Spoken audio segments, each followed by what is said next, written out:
Good morning and welcome to Macquarie Telecom and Zerto present 45 minutes to a new disaster recovery strategy, 27th of October 2015.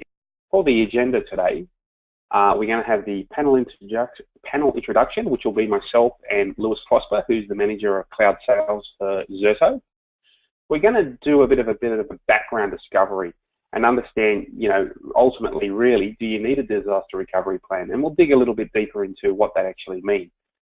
We'll look at understanding, as well as that, which applications require disaster recovery. Understanding that not all information is equal, neither are the application stacks. So we'll look at risk analysis, understanding the criticality of your applications, and what is the right business continuity plan for that application. We'll also look at how to achieve a disaster recovery strategy. I'll actually drill into that a little bit from a Macquarie Telecom focused perspective, but it'll give you an idea of some of the, end results that you can achieve through a strategy. And then lastly, we'll leave you with 3 takeaways, hopefully that you'll see as the value principal points of this presentation.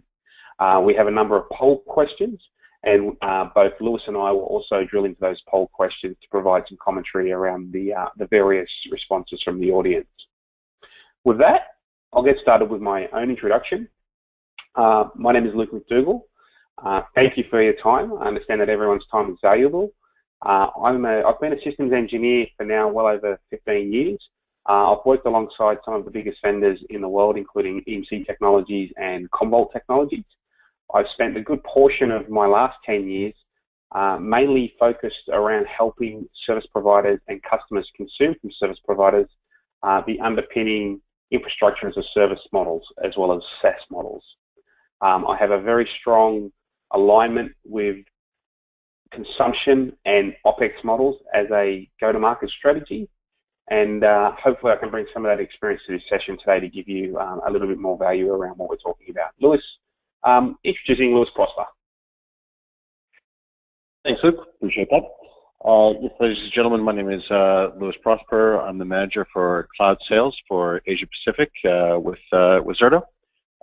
Basically, my role is to work with all cloud service providers across the region. My background is firmly entrenched in the disaster recovery space. So for the last 20 years, I have been working around the globe, working with different organizations, different software vendors, and really trying to assist organizations to try to protect themselves from any of the inevitable occurrences which would take their business down and cause detriment to their ongoing ability to execute that business.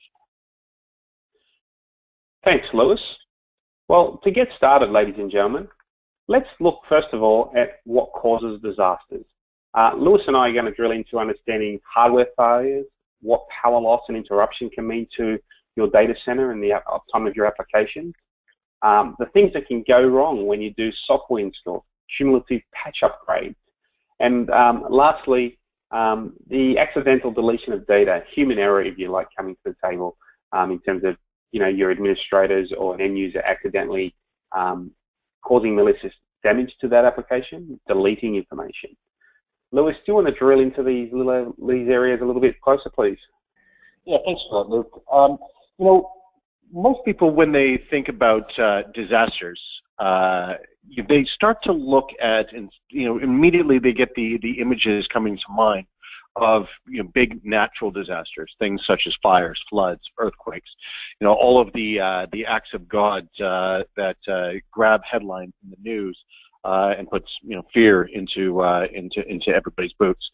But the reality is when you start looking at the statistics of what actually causes outages or interruption to a business, the natural disasters actually factor pretty low on the scale. Certainly you do need to have a plan for them. You need to, if you live in one of those affected areas. Australia is not immune to these types of things. We have a lot of cyclones, we have a lot of bushfires, and everyone needs a plan for those types of things. But when you look at what is probably, statistically most likely to cause an interruption to your business, it's actually not those big calamities. It really starts to go in it's one of these four sort of buckets that it causes issues.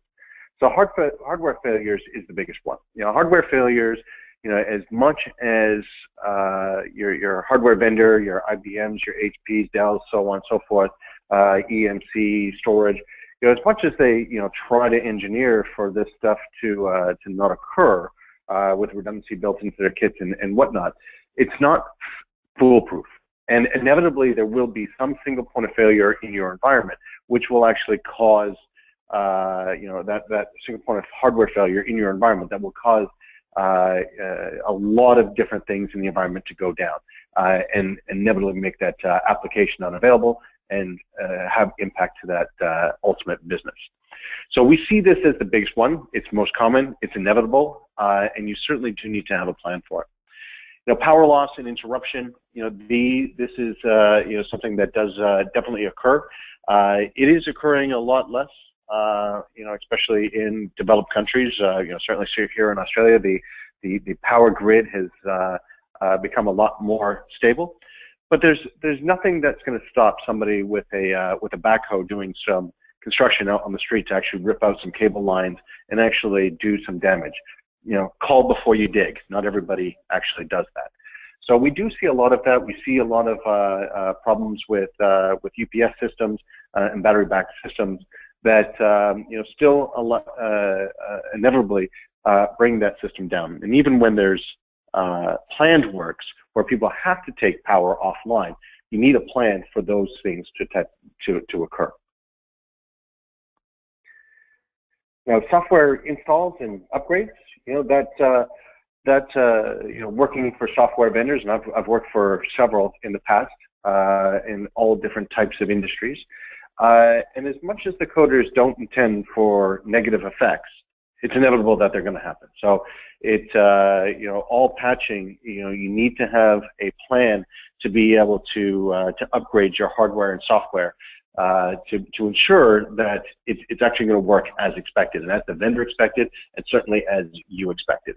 So you have to be able to test that to be able to make sure that works and it's solid. Because if something does happen, and it happens all the time, and sometimes in a very public way, that software updates and upgrades can cause some pretty major damage to your system and to your company's reputation. And increasingly, we're seeing accidental deletion of data have pretty major impact to organizations. And sometimes that accidental is truly accidental, and sometimes it's actually malicious. And so we're seeing a lot of security threats from internal sources actually causing that. Luke, do you have any examples of this actually occurring, with either your customers or some of the reading that you have been doing, and share some examples? Yeah, look, absolutely. I'm going to read this not too verbatim, but unfortunately I need to, because it's important that everyone understands the background of the example. The first one was, Lewis, Maya, a brand that's synonymous with all of our better halves when it comes to shopping and Boxing Day sales, for that matter.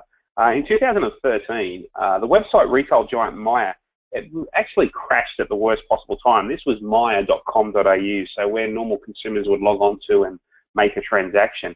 And this happened in the midst of the Boxing Day sales. At the time, it was believed to be as many as 7,000 customers who were simultaneously accessing the sales site all at once.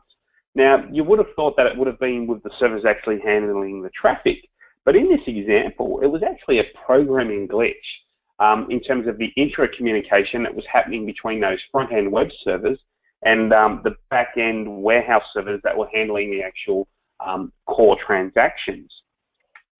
Troubleshooting began, and the CEO of Maya actually ordered the site be taken down during this really critical sales period for the organization until they could satisfactorily resolve, do a root cause analysis, and understand what the actual problem was.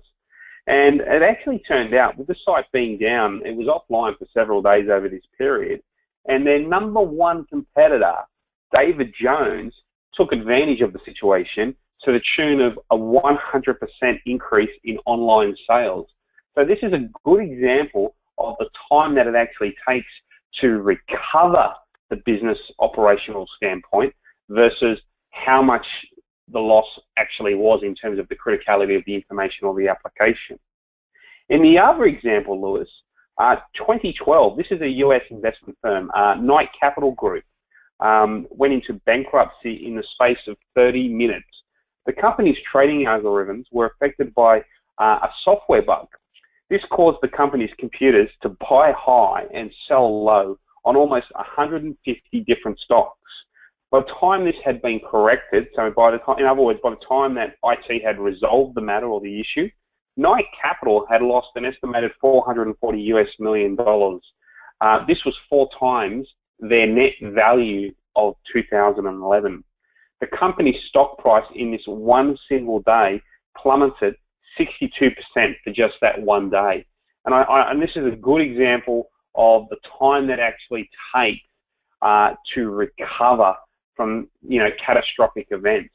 I remember years ago, Lewis, when I was working in archive and lifecycle solutions, and this is going back into the early O's, a particular airline in New Zealand had a situation where they corrupted their ticketing system on their vendor's storage array. And their actual disaster recovery plan was snapshots and synchronizing those snapshots across to a secondary storage array. But as we all know, a snapshot is a photograph. It's a point in time of what a particular file system or application looked at that particular time. So if I'm taking a snapshot of the corruption, guess what? I've only got a corrupted snapshot to be able to recover to.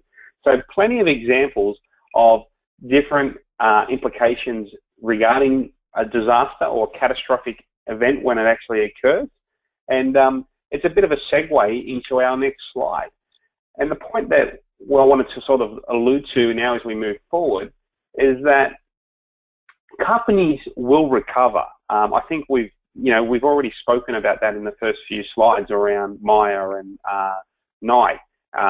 But it's not so fast, and we need to drill into ensuring that we've got the right underlying methodology for how we're going to recover our applications and information versus the business outcome. And I'll talk a little bit more about that in a few moments. But Lewis, would you like to drill down into this piece for me and give our audience a little bit more of an understanding? Yeah, sure. So, we have actually done quite a bit of work from the Zerto perspective, and certainly my personal perspective over a number of years working in this space. And we actually polled a lot of our customers, and we said that we found that 77% of the businesses were fairly confident that they could recover, but they really didn't know what that meant. So, it depends on what level within the organization that we're having those conversations with. So, if we're talking with the CIO in the environment, they're like, yeah, we can recover. We've spent some money. We understand that we certainly can recover. But it wasn't really said with any level of confidence. And we're finding that, the more that we drill in and the further down the chain we get, that we find that the reality is a lot different than the perception. So what they found is that when they thought that they either the CIO had the capability of having an instant failover, or perhaps they knew that he had an RTO of minutes or hours, the reality is when everything was put together, when they started to drill into this, and more specifically when they started to test it, or they, even worse, had a true disaster, that they were actually well beyond, and their RTOs were going into weeks, because they weren't really looking at all of the different components within their application and within that system that were actually required to bring that system back up and to get back up online. So the effectiveness of that DR strategy, especially when it was actually a truly enacted, when they had to go live, when they truly had a disaster and had to bring all of their systems up, there was a major impact to that business. So what we look at from this is that, you have to look at, when you're defining your DR strategy, is how long will, or how much will your business be affected by the length of time that it is down for. You got to put a dollar figure around that. Absolutely, thank you, Lewis. I think to set a baseline, it's important that we all understand that both RPO and RTO are interchangeable with each other. The recovery point objective, for all intents and purposes, is how much information am I prepared to lose, or how long is that application, how much of that application is not going to be available when it returns. Whereby we talk about the recovery time objective, it's essentially saying how long is it going to take me to actually recover the information, which will be a portion of the recovery point objective based on how long it'll be to get that service back online. And different underpinning technology approaches have different outcomes, different use cases, for example. And one of the things that I continually talk to customers about on a daily basis, and I have been for the last 10, 15 years, is the most common question that you need to ask the business is those two questions. How much information am I prepared to lose, and how long am I prepared for the services to be unavailable? Because ultimately, you'll be able to underpin the defining technology approach based upon the SLA that needs to be achieved. Some cases, it might be backup might be a suitable solution for being able to recover the business information within a timely manner. But as we know, backup is typically 24 hours. We do a backup each night. There may be a requirement to go to recover from tape, and there's a longer period involved in order to recover that information. And this is where understanding, complex business continuity solutions and the value that they can bring to your actual requirement that you have for that particular application.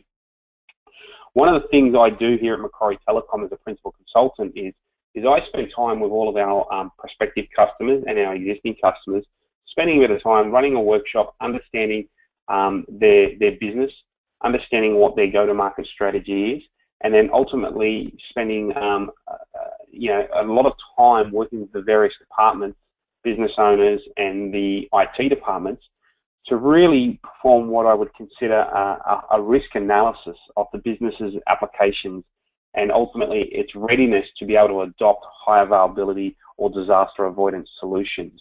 And it all comes down to, I guess, at the end of the day, understanding what the applications are and what the principal outcome that needs to be achieved if they were to go down. So poll question number 1, how do you evaluate an application for disaster recovery? 33% of our audience were able to match the risk profile to the capabilities of the disaster recovery plan. 6% of our audience, it would have worked during a past disaster recovery event, and 61% of our audience came back and said, yeah, I've tested the DR plan with a full operations test. These are interesting insights into where customers are in terms of a maturity profile around their disaster recovery plan. Lewis, do you want to drill into this a little bit more, please?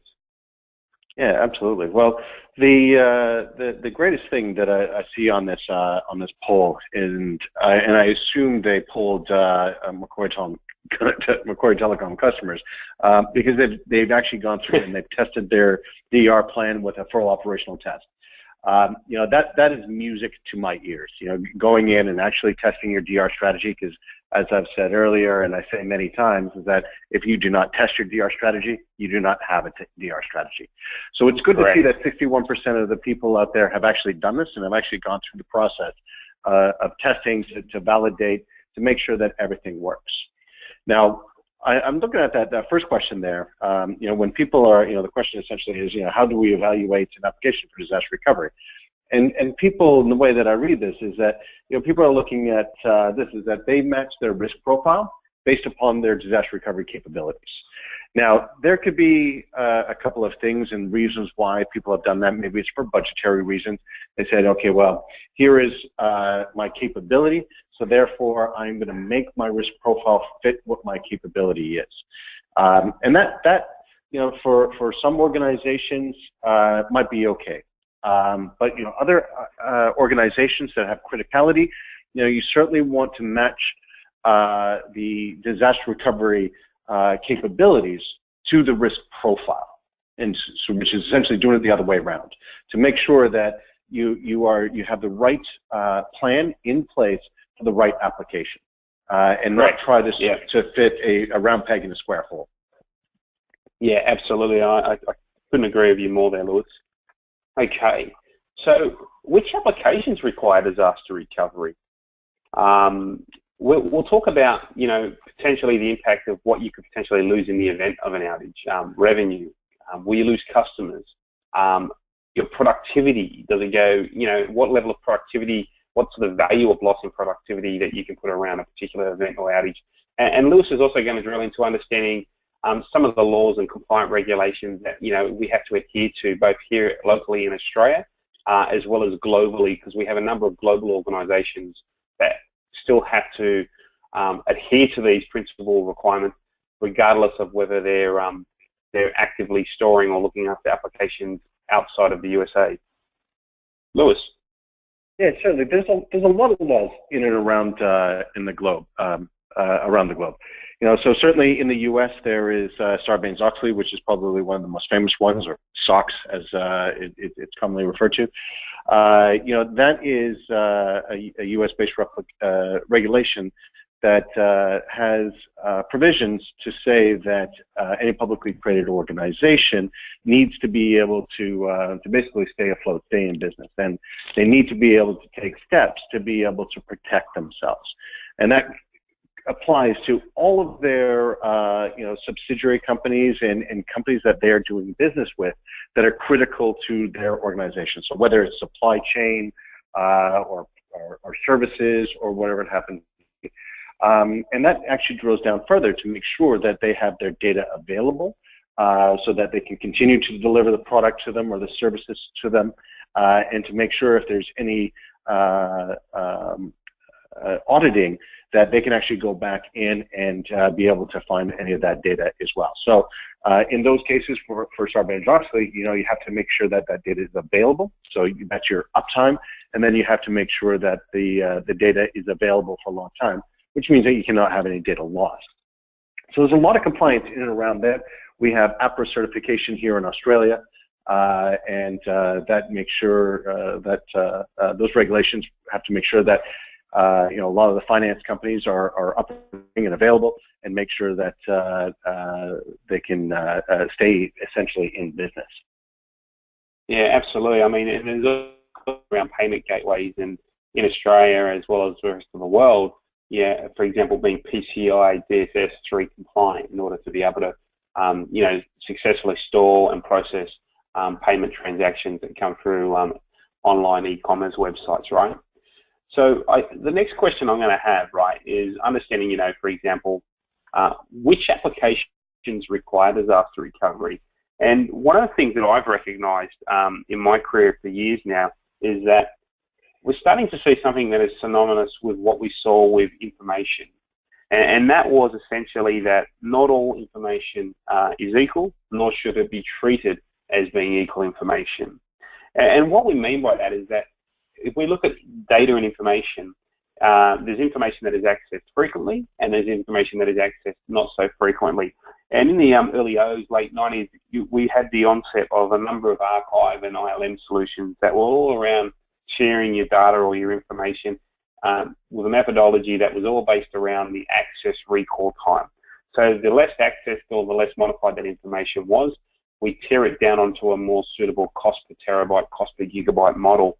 And the more active that information that needed to be recovered or read, we'd move it up the tier so that it was on a faster IOP per gigabyte versus cost per gigabyte. And in the same way that we saw our principal definitions being approached with data and information, we're now seeing that with application workflows. And it's no different. It's clearly around, performing a risk analysis, understanding what applications require what level of protection and what applications require what level of recovery capability, and then being able to align the technology approach to the business outcome. It's a very similar ideology and approach that we now take with our applications when it comes to either disaster recovery or business continuity or disaster avoidance. The whole question, question that we asked to the audience was, how do you know if your disaster recovery is good enough? And Lewis, I'll get you to drill into these results, because 18% of our audience said talk to the software development or vendor, 36% said look at the risk to the business if the application isn't available, and to me that's absolutely critical. That's a real key point. Talk to the users to evaluate how they've used their application. I think this is one area that more too often we forget about the end users, particularly in the enterprise, as to how they actually integrate what the application brings to their daily functionality, and asking administrators to look at the app infrastructure. Lewis, what's your point of view, and drill down a little bit deeper into some of these areas? Yeah, certainly. Thanks for that. Yeah, so certainly there on this, there was no wrong answer. And I look at each and every one of these as a requirement when trying to develop a disaster recovery plan.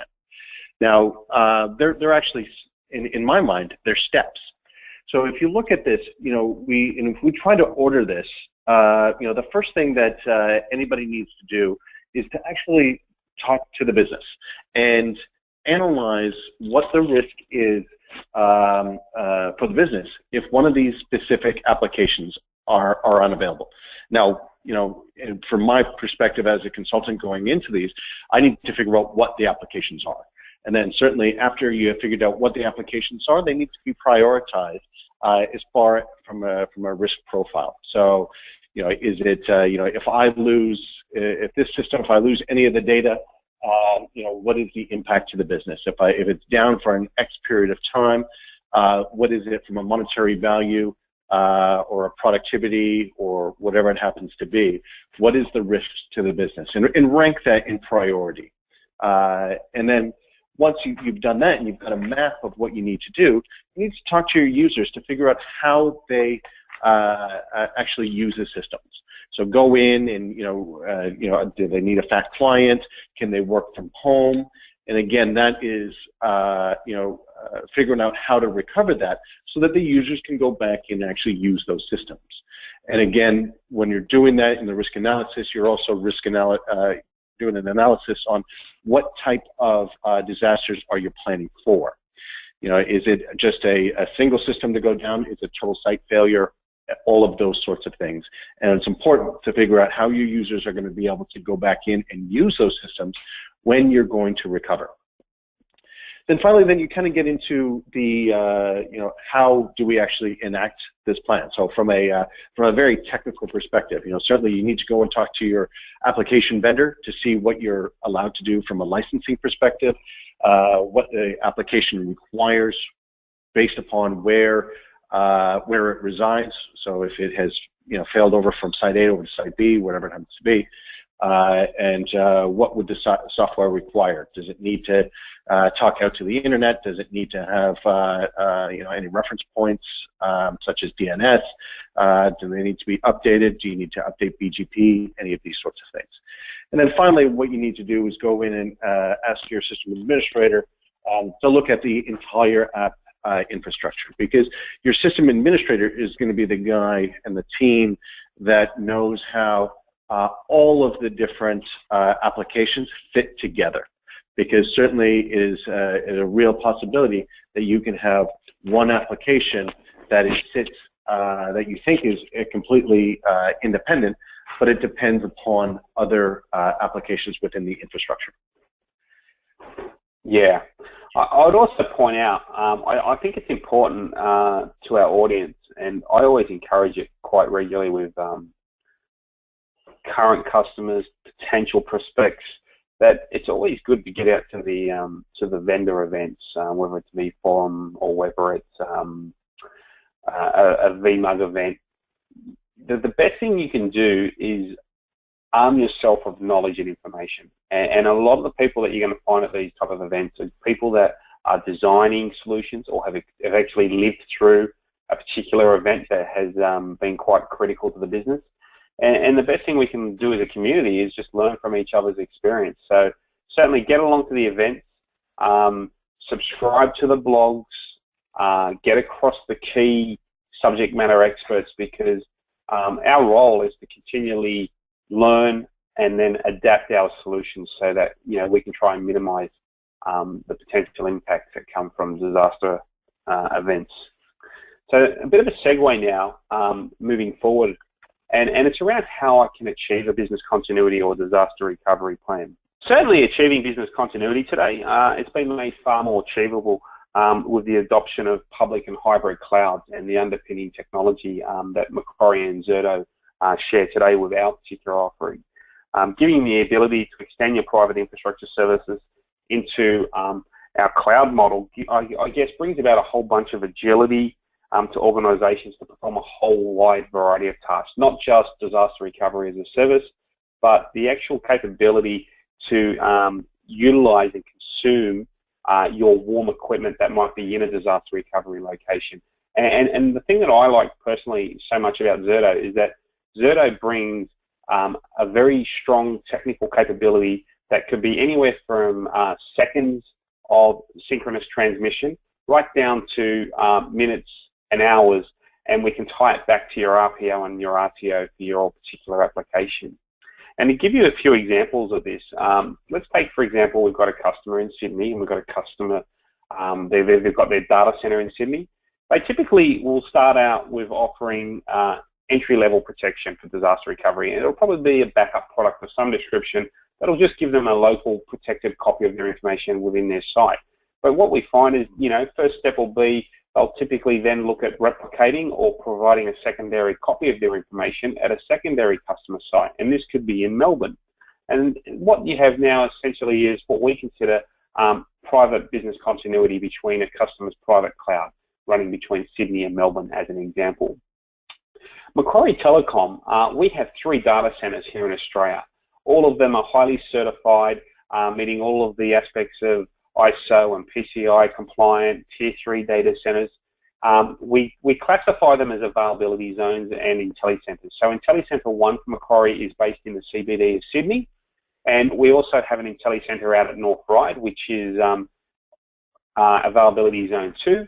And then we have our third IntelliCentre, which is based down on the fibre network down in Canberra, and it's affectionately known as our bunker site.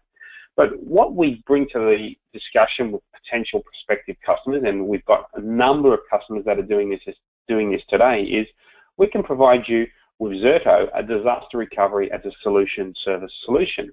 And this now gives you as a customer the ability to start looking at, well, rather than go through a perpetual upfront capital expense model of putting new technology into a second data center, why don't I look at consuming disaster recovery as a service from someone like Macquarie? Because we give you a very capable way of stretching the layer 2, layer 3 networks between your site and into our availability zones. And then through the use of Zerto as the underpinning technology, we then can non-disruptively migrate your application or your workload from your customer site into Macquarie, one of Macquarie's availability zones. And the other thing that I like to always point out is that outside of just disaster recovery as a service, there's no reason why you couldn't be consuming the warmly available resources that could be compute, network, and storage for other tasks that you could be potentially offloading to a cloud and have all of the elasticity that brings to the discussion when it comes to a hybrid cloud model. In addition to just being able to provide disaster recovery as a service, we can then provide in-cloud business continuity and disaster recovery. And what this means is that you're continuing to de-risk your investment in that application or service by consuming an SLA from Macquarie Telecom. And what we do then is, again, using Zerto through either bidirectional replication or star-like replication between multiple locations, we can move that workload, and it's all non-disruptively from your customer site in Sydney into one of our availability zones, and then we can also protect it within the availability zone. So you might be making changes to your application in IntelliCentre 1, and we can also get a secondary copy of that information over to our availability zone or IntelliCentre in North Ryde number 2. Now, how do we get that back to your customer site? Well, Zerto, of course. Zerto provides the bidirectional capability to do reverse disaster recovery as a service. So when your customer site becomes available back for resources, we can very effectively then move that workload or that application, for example, back into your customer site. So you've got the full life cycle capability of moving that application around different models of the cloud, and ultimately what you're getting is a hybrid approach to your disaster recovery. The fourth part of the journey for a lot of our cloud discussion nowadays is also doing cross-cloud business continuity. So this might be where you have a situation where you either need to be geographically a significant distance away from the two primary data centers that Macquarie offers, and you'd go down to our third availability zone down in Canberra. But it's not to say that it couldn't be an alternate location, and it could be one of the Google zones of the world where you needed to have additional information that is stored within one of those clouds. And again, Macquarie and Zerto, we've productized this service, this feature and this functionality, and gives us great flexibility. And from my perspective, when I talk to customers, it's around agility. It's giving you the ability to bring mobility. It's giving you the ability to increase your optimization so that you can better meet the needs of the business. So, Lewis, our final poll question that we asked the audience was, how can you maximize your disaster recovery service as an investment? I'd like you to run through some of these results, and we'll dig a little bit deeper. Yeah, sure, no problem. So, it's actually interesting. So there's, you can run it in a minimal state until it's actively needed. 64% of the people have responded to say that that's the best way to maximize it, and I certainly do agree with it. You can design your DR recovery only to run low criticality apps. You can have two environments that can load the share and have a high investment in true zero downtime environments. Now, certainly having a high investment in a true zero downtime environment, there are applications that would require that, and certainly that you should, depending on what the risk profile is of that application, it's worth spending the money on that. Now, we have actually found that most organizations, their workloads are not at that level of criticality. They can deal with a near synchronous, seconds of RPO and minutes of RTO. It really is sort of an unprecedented level of service that Macquarie Telecom via Zerto can offer. But what we look at for a disaster recovery plan is that you don't really need to just look at your DR plan as your insurance policy. You're creating two copies of that data. So you've got your primary copy and your secondary data. So how can I make best use of that investment? And one of the most common ways that we see our customers utilizing is to use that for their testing. So doing all of their change control and all of those processes. So, should you have an upgrade to a database? Should you have to do some application code? Updates. This is something probably the investment firm in the U.S. Should have implemented before. Test that code before you actually roll it into production. And what would be a great infrastructure on which to do that is an exact duplicate of your production environment, an environment that is only seconds out of date.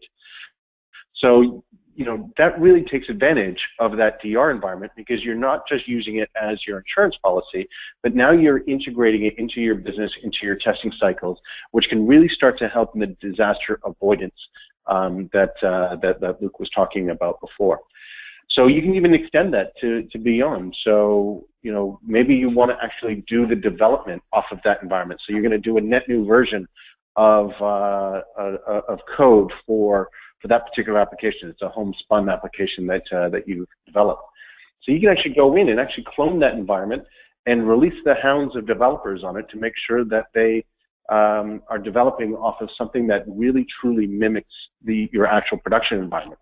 And to do all of this without actually impacting your production environment and the RPOs or RTOs for that particular application. In my mind, that is the best way to maximize your DR as a service investment. Yeah, I couldn't agree more. I mean, I've been with Macquarie for only on 6 weeks, Lewis, and I've spent a lot of time working with many different customers, and I do find that Zerto is very unique in that true capability. And the number of customers that I've already talked to, and one of the principal reasons why they've signed up with the Macquarie solution is for that premise capability of disaster avoidance, the ability that gives them the occasional requirement to do regressional testing. It might be Q&A, it might be test and development, it might be, we have to prove that we can move that production tier 1 application across to the cloud, do some testing, show that we're compliant, and then we can just gently move it back at will when we need to. And it's a segue into the 3 principal takeaways that Lewis and I wanted to leave everyone with today, and that is that a disaster avoidance solution gives you a lot of agility and flexibility to meet those regulatory mandates that are governed by compliance. It's not just about recovery, it's not just about backup, for example, it's around, how can I avoid a disaster altogether? How do I ensure the ongoing, regressional testing, tuning that needs to occur with our applications? It's getting more and more critical on a regular basis.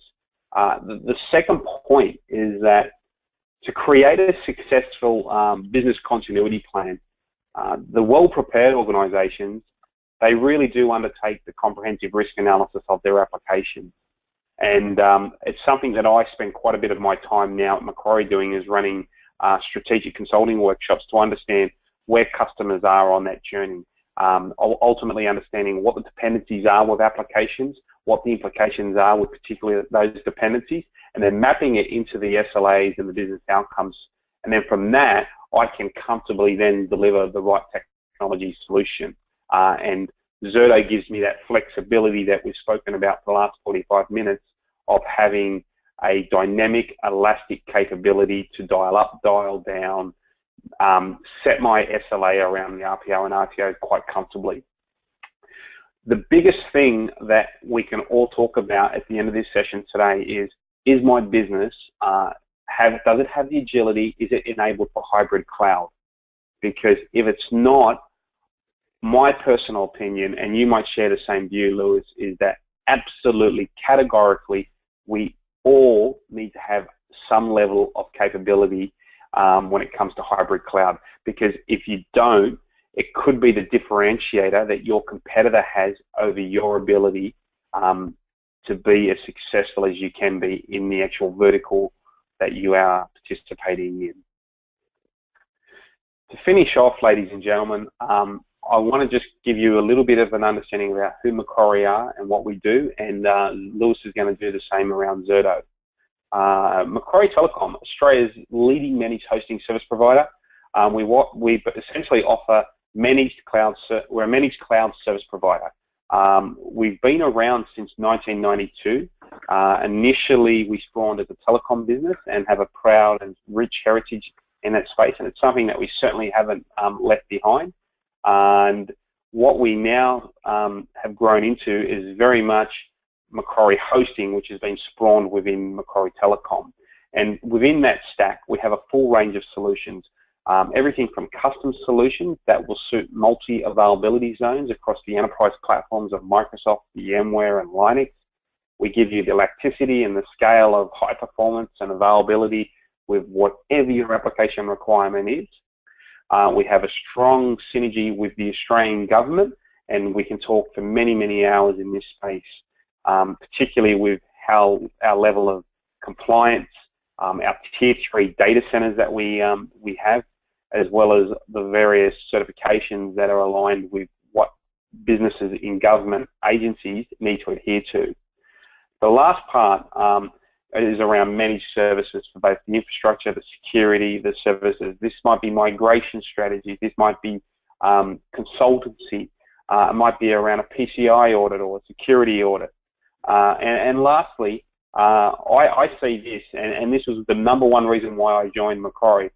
They have the ability to co-host your current infrastructure inside the IntelliCenter availability zones, and then we can de-risk that application, give you the comfort, sense of security of running that application within a Macquarie data center, and then through Zerto, we can very efficiently then be able to migrate that workload into our shared cloud infrastructure as a service model. So dedicated hosting, cloud services, co-location. We're a very tailored organization with an enormous focus on our Net Promoter Score. And one of the things that Macquarie really prides itself on is our ability to look after our customers, and that means understanding what our customer requirements are, ensuring that our customers feel comfortable, safe with the journey that we're moving them along, and always providing that close engagement through the whole process, even long time after we've actually moved them into the cloud. Lewis, do you want to talk to everyone around Zerto? Yeah, thanks for that, Luke. So that was a great summary of what Macquarie Telecom can do, and you know, the relationship between Macquarie and Zerto is quite powerful. So just a 10,000-foot level view of what Zerto is able to deliver is essentially it's around being able to provide replication from really anywhere to anywhere. So being able to take a customer's premises environment and migrate it and replicate it into the Macquarie data center, and to provide all of the orchestration in and around how to get that system up and running and available in a quick manner is really at the heart of what Zerto does. So as a summary is that we take any virtual environment, whether it's a VMware environment, a Hyper-V environment, and we can replicate that into whatever target environment that you want to go to. And then should a disaster occur, it's a simple hit the big red button, and that system will come up, and it'll be an exact duplicate of your production environment that you had on the original side, minus any changes that you want to make for the particular environment that it's going to go to. So in summary, we can replicate to multiple availability zones. We provide zero downtime solutions and are a critical part of being able to build an effective disaster recovery solution. Thank you, Lewis. Ladies and gentlemen, I want to thank everyone for their time, their participation. Feel free to reach out to Zerto directly through Lewis and the respective people in his team. And as always, you can find everything you need around Macquarie Telecom at our website, and feel free to send me a tweet, Luke for Cloud, and I'll always respond, and I encourage everyone to get in touch, and good luck for the future. Thank you, and goodbye for now. Thank you, everybody.